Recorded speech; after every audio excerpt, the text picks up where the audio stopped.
تعالی عنہا کا تفصیلی تعارف۔ نام و نسب: اصل نام عمر بن خطاب بن نفیل، کنیت ابو حفص، لقب فاروق، حق و باطل میں فرق کرنے والے، قبیلہ قریش، شاخ بن عدی والد خطاب بن نفیل، والد حنتمہ بنت ہاشم۔ اسلام سے پہلے کی زندگی: جاہلیت کے دور میں عرب کے بہادر، طاقتور اور فصیح خطیب پڑھنا لکھنا جانتے تھے۔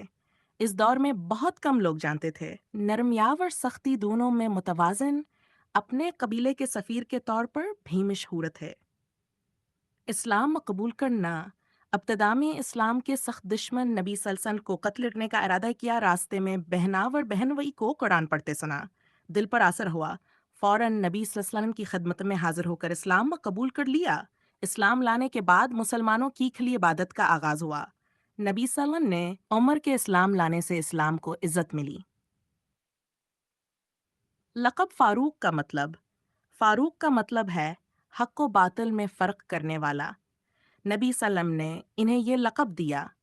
نبی صلی اللہ علیہ وسلم کے ساتھ قربت: نبی صلی اللہ علیہ وسلم کے قریبی ساتھی، ہر اہم موقع پر نبی صلی اللہ علیہ وسلم کی مشاورت میں شامل، تمام غزوات میں شرکت کی۔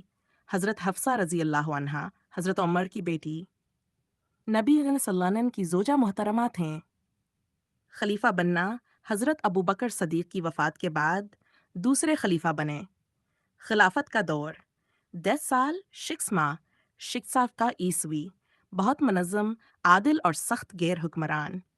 خلافت کے بڑے کارنامے: عدالتی نظام قائم کیا، پہلی بار مردم شماری پاپولیشن سنسس کرائی، 30 نیا کیلنڈر ہجری سال جاری کیا، پولیس کا نظام قائم کیا، پس بیت المال خزانہ کا نظام، 30 قاضی اور گورنر مقرر کیے۔ بڑے فتوحات: شام، ایران، مصر، عراق فتح کیے، یروشلم بغیر جنگ فتح ہوا۔ غیر مسلموں کے حقوق محفوظ کیے۔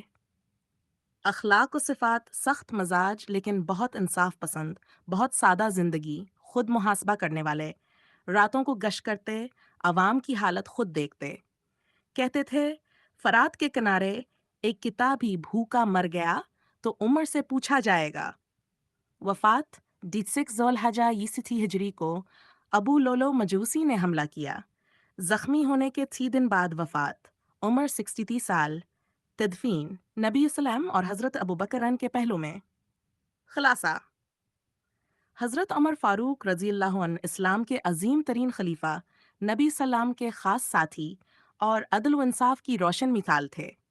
ان کی خلافت میں اسلام دنیا کی بڑی طاقت بنا۔ ان کا کردار عدل، سادگی